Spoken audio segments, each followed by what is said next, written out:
Dr. Fred Hatfield is an impressive guy. He's a powerlifting champion, author, millionaire businessman with a beautiful wife. But he'll tell you his greatest accomplishment is killing his cancer, just in the nick of time. The doctors gave me 3 months to live because of widespread metastatic cancer in my skeletal structure. 3 months. 3 different doctors told me that same thing.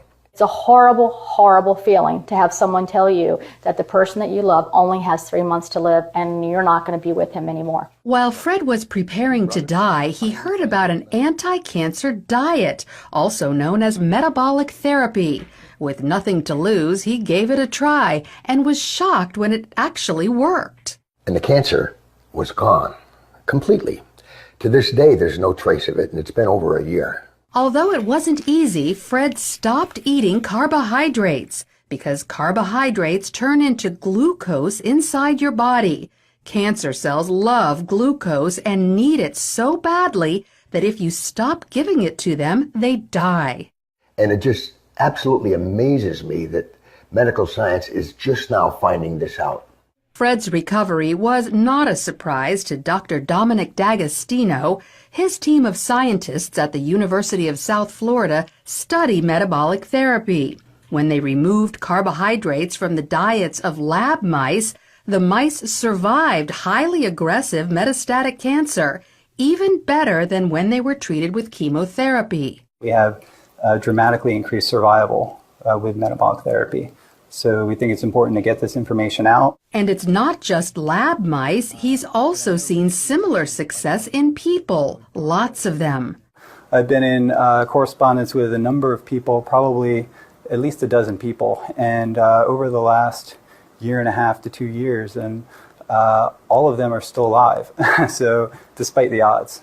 And so this is very encouraging. All cells, including cancer cells, are fueled by glucose. But if you deprive them of glucose, they switch to the alternate fuel ketone bodies, all except cancer cells.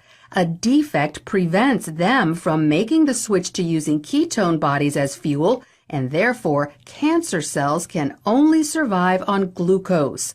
All other cells can use either glucose or ketone bodies. Your normal cells have the metabolic flexibility to adapt from using glucose to using ketone bodies.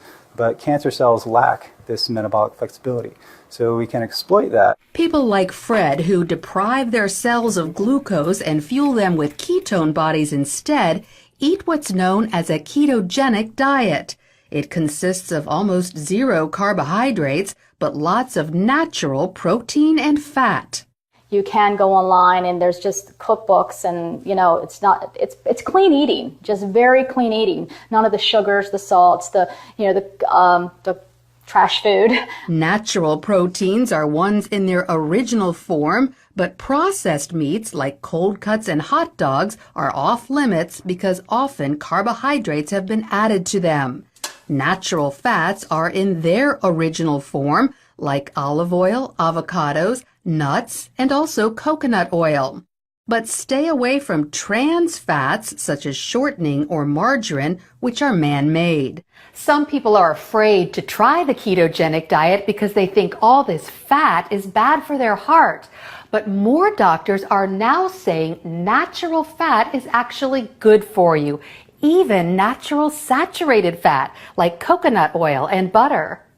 Doctors like cardiologist Stephen Sinatra. Is cholesterol the major cause of heart disease? Absolutely not. In his book, The Great Cholesterol Myth, he says the real cause of heart disease is inflammation, which comes from eating too many carbohydrates. We need to coach our patients and empower them about the dangers of sugar. Unfortunately, they're not hearing that. They're hearing the converse, the dangers of fat. Fat is healthy for you, as long as you avoid trans fats. So by cutting back on carbohydrates and eating natural fats and proteins, you could improve your heart health and even wipe out cancer. Lori Johnson, CBN News.